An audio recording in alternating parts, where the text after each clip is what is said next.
Tenemos que mantener la mirada sobre los avances que se están produciendo, avances por calificarlo de alguna forma, en el conflicto entre Rusia y Ucrania. Se habla de la posibilidad de unas conversaciones entre Trump y Putin. Según la agencia Reuters, parece que habría voluntad por parte del líder del Kremlin de hablar con el presidente electo para conseguir unas negociaciones. Conocemos también las novedades sobre el uso de misiles de largo alcance por parte de Ucrania en territorio ruso. Primero fueron los ATACMS, los misiles estadounidenses, y ahora han sido los Storm Shadow británicos. Bien, vamos a ver hasta qué punto sería factible pensar en unas conversaciones entre Putin y Trump. ¿Qué rumbo podrían tomar?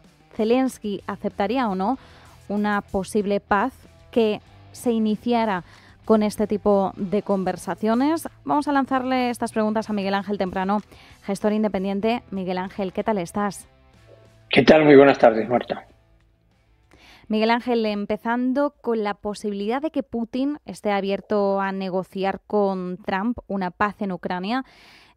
Claro, esto dejaría a Zelensky en una posición prácticamente de sujetavelas entre el líder ruso y el estadounidense. Entendemos que a lo mejor Putin pueda sentirse algo más cómodo empezando un diálogo con Estados Unidos como intermediario, pero bueno, es muy difícil imaginar algo que pueda aceptar Zelensky que arranque en esos términos.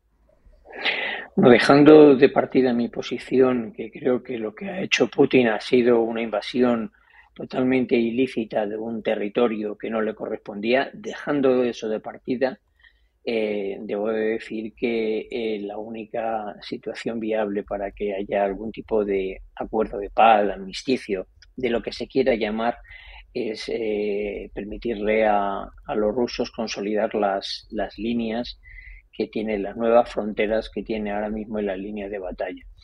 Zelensky, para desgracia para él y yo creo que para muchos ucranianos, en todo esto es un convidado de piedra. Es decir, no tiene dinero, no tiene armamento, no tiene munición, no tiene sistemas y desgraciadamente el campo de batalla es un matadero para toda su generación más joven. Por lo tanto, a él lo único que le queda es aguantar y aceptar, le guste o lo disguste, porque sin la ayuda occidental es que es incapaz de aguantar ni 2 días. No obstante, algo debe estar pasando en el lado ruso, que ya dábamos por hecho que se había recompuesto de manera completa cuando ha tenido que pedir ayuda a los norcoreanos que se ha sabido que tienen una misión, es que no pueden volver si no es en un camión coreano, es decir, o vuelven en un ataúd o vuelven cuando se retiren las tropas. Por lo tanto, la situación parece como mandar kamikazes, ¿no?, al campo de batalla. Entonces, es la única alternativa. El que a Putin le guste negociar más o menos con Trump que con otra administración, pues bueno, nos imaginamos todos que su relación con Trump va a ser mejor que con la que va a tener con Biden. Pero bueno, al fin y al cabo, yo creo que son dos personas tan enigmáticas y tan difíciles de predecir que yo no sé muy bien qué es lo que le gusta o le disgusta. Bueno, de hecho parece que a lo mejor entre Putin y Trump podría haber, a priori es lo que cabe imaginar, un mejor entendimiento que entre Putin y Biden. El teléfono rojo, esa línea directa Moscú-Washington, no se utiliza desde antes del estallido de la guerra de Ucrania. Unos 12 días antes fue la última conversación entre Joe Biden y Vladimir Putin. Esto también deja de manifiesto que no ha habido voluntad por ninguna de las dos partes de hablar, incluso cuando ha habido la posibilidad de llegar a unos malentendidos importantes entre ambos países. Vamos a ver, vuelvo a lo que he dicho al principio. Yo es que personalmente creo que el ataque de Putin y del ejército ruso a Ucrania es un ataque totalmente ilícito. Es decir, quieren que Ucrania pase a ser parte de la Federación Rusa porque consideran que es un territorio histórico y que les corresponde. Esto no lo hubieran pensado hace unos años y desde luego cuando estaba la URSS así no era. Era parte de la URSS, pero era una federación soviética independiente, llamémosle así, ¿no? De hecho, fue junto con Bielorrusia las dos primeras que se independizaron de la Unión de Repúblicas Socialistas Soviéticas, justamente al poco tiempo del golpe de Estado en el verano, donde Gorbachev estaba en Crimea y uno de los jefes de Putin era parte del triunvirato que estaba, era el jefe de la KGB, era uno de los tres golpistas. Putin se salvó porque sí que era un personaje importante dentro de la KGB, pero todavía no estaba ocupando una primera línea, era un coronel. A pesar de eso, era un tío muy importante. Pero claro, ese gen que tenía la KGB no lo pierde. Este hombre lleva sentado en el poder una barbaridad de años y ha sentado absolutamente todo alrededor suyo. Si además tienes esa filosofía criada desde pequeño de un miembro de la KGB, pues ¿para qué queremos más? En cuanto has visto la oportunidad o te ha parecido que la tenías, pues has invadido al vecino porque consideras de que es parte de tu territorio, pues porque tú lo dices y ya está. Y si no le llegan a parar los pies, pues hubiese ocurrido lo que todos esperábamos que ocurriese hasta el principio, que es que llegasen aquí en 3 semanas. Los ucranianos con mucha sangre en el camino y los occidentales entregando muchísimo dinero en armamento y material, pues lograron parar a los rusos, pero yo creo que todo el mundo es consciente de que es imposible que Putin pierda la guerra antes de perderla. Entraría en un conflicto nuclear, por lo tanto no la puede perder, pero tampoco se le puede dejar que consiga todo lo que quería. Y yo creo que lo más lógico desde hace muchísimo tiempo es algún tipo de acuerdo que obviamente a los ucranianos no les gustará, pero esta sangría de alguna manera hay que pararla. Totalmente de acuerdo. Al final estamos viendo unas pérdidas humanas importantes, como bien decías al principio. Zelensky está viendo cómo está perdiendo una generación joven y ya no tan joven, importante de la sociedad ucraniana.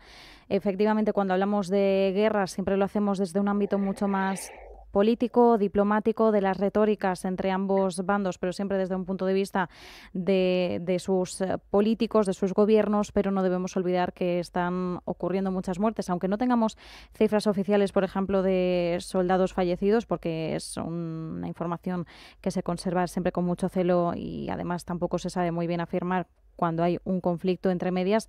Es importante recalcar esto. Miguel Ángel, hay una pregunta que me surgía mientras hablabas. En medio de esto, ¿a qué crees? Porque nos decías, Zelensky tiene que aceptar que hay una derrota. Putin no va a perder esta guerra y si no, antes entraría en ese conflicto nuclear.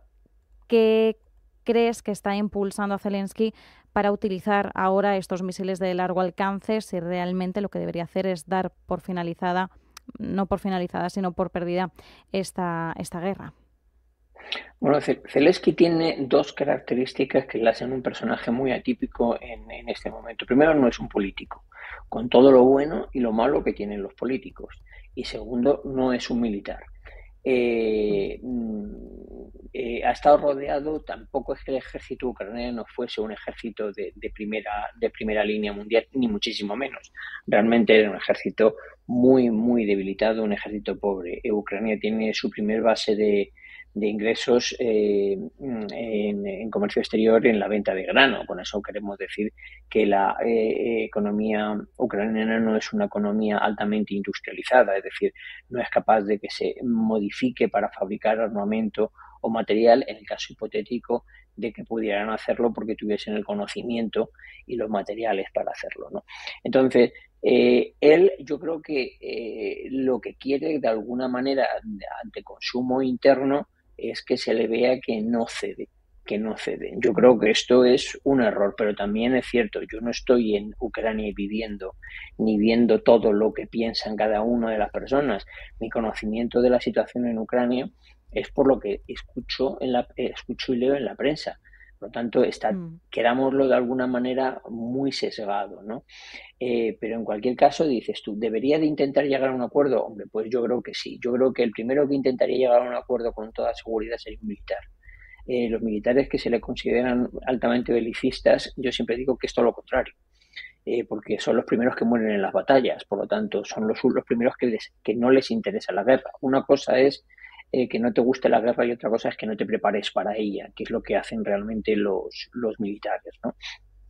Entonces, ¿qué está intentando ahora? Pues no lo sé, no lo sé. Yo creo que además ahora yo tampoco soy capaz de evaluar con a la perfección este movimiento de los gobiernos occidentales, fundamentalmente de Estados Unidos, Inglaterra y Francia, de permitirle el uso de armamento de largo alcance, porque yo creo que ellos lo que intentan es, sabiendo que Trump va a plantear una negociación de manera clara donde se cedan los territorios, vamos a intentarle que recupere lo máximo. Lo que pasa es que por el camino Putin les va a inflar con misiles balísticos en Kiev, en las grandes capitales, en las zonas más pobladas. Por lo tanto, no sé yo muy bien si merece la pena perder tantísimas vidas en las zonas pobladas, como puede ser la capital, a cambio de no ceder determinado territorio que, bueno, es que además me hace mucha gracia porque constantemente la gente habla de cruces, de carreteras, como si estuviésemos, estamos hablando de pueblos que hay Mm. en Ucrania, vamos, pero si no conocíamos las capitales de Ucrania, pero es que yo creo que no lo conocía ningún europeo.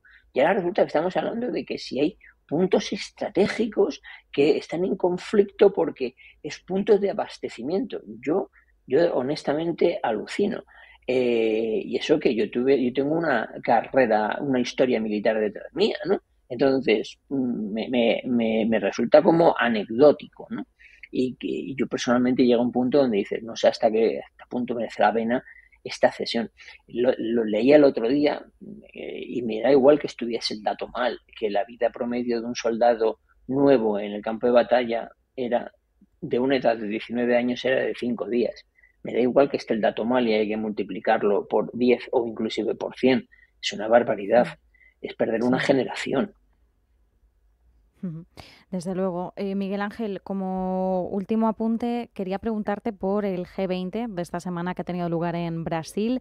Eh, Cerró con un borrador, bueno, con un comunicado. El borrador fue algo polémico, pero finalmente se llegó a firmar. Bastante criticado, denunciado por parte de Zelensky. Él directamente ha acusado al G20 de ser inactivo, bueno, de inacción, y decía que no podía apoyar un documento, un borrador, un comunicado en el que los líderes del G20 en su conjunto no hablasen de Rusia como la iniciadora, como la responsable directa de la actual guerra en Ucrania. Da la sensación de que saltamos de cumbre en cumbre, me da igual si es el G20, el G7 o si es la COP29, que al final siempre tenemos la misma sensación de, bueno, de una retórica que se repite pero que tampoco se materializa de ninguna forma. ¿Cómo calificarías tú? No sé si compartes la opinión de Zelensky. Vamos a ver, las reuniones, contra más gente participa en ellos, menos efectivas son. Eso lo sabe todo el mundo en el mismo momento en que tú tengas que poner de acuerdo a todos los partícipes. Cuando son reuniones en la empresa, al final las reuniones acaban siendo lo que opina el jefe, ¿no? Al que se le convence o no. Pero cuando tú necesitas el voto de todos, porque va a ir firmado por todos, la situación es casi imposible. Es imposible poner los intereses de acuerdo en todos. Las juntas de vecinos, pero si no se ponen de acuerdo en si hay que arreglar o no hay que arreglar la escalera o si esto o aquello está roto en el ascensor, pues imaginémonos en una reunión donde ¿qué tiene que ver los intereses de Estados Unidos con la India o con Brasil? Al final los intereses de uno y de otro están más o menos en acuerdos bilaterales de comercio o de defensa. Obviamente cuando estaba el G7 los acuerdos eran mucho más factibles, primero porque el grupo era mucho más reducido y los intereses de todos los miembros del G7 estaban mucho más concentrados porque estábamos hablando de Mm. Estados Unidos, Canadá por una parte, fundamentalmente los grandes países de Europa y luego Japón y Australia. Por lo tanto, el G20 no vale para nada, se está convirtiendo poco a poco en una ONU y la COP, no sé, el número que sea de COP, que además se celebra todos los años y que duran no sé cuántas semanas, lo único que vale es para alimentar a una banda, a una barbaridad de funcionarios que no sé exactamente para qué valen ni para qué intentan. Branson, el presidente de Virgin, dijo una vez que en sus empresas, cuando una unidad de negocio tomaba suficiente volumen, lo que hacía inmediatamente es que la dividía en trozos, porque el tamaño lo que la convertía era en incapaz. Bueno, pues en las reuniones de gobierno ocurre exactamente lo mismo. Contra más grandes son, más incapaces son. Ahora, detrás de eso, que Zelensky quiera o deje de querer, vuelvo al tema, desgraciadamente para él y a lo mejor para los ucranianos, Zelensky ya tiene muy poco que decir. Probablemente además en las elecciones que se produzcan, una vez que haya paz, las pierda. Pues nos quedamos con este análisis. Como siempre, Miguel Ángel Temprano, gestor independiente, muchísimas gracias. A ti, Marta, un abrazo. Adiós.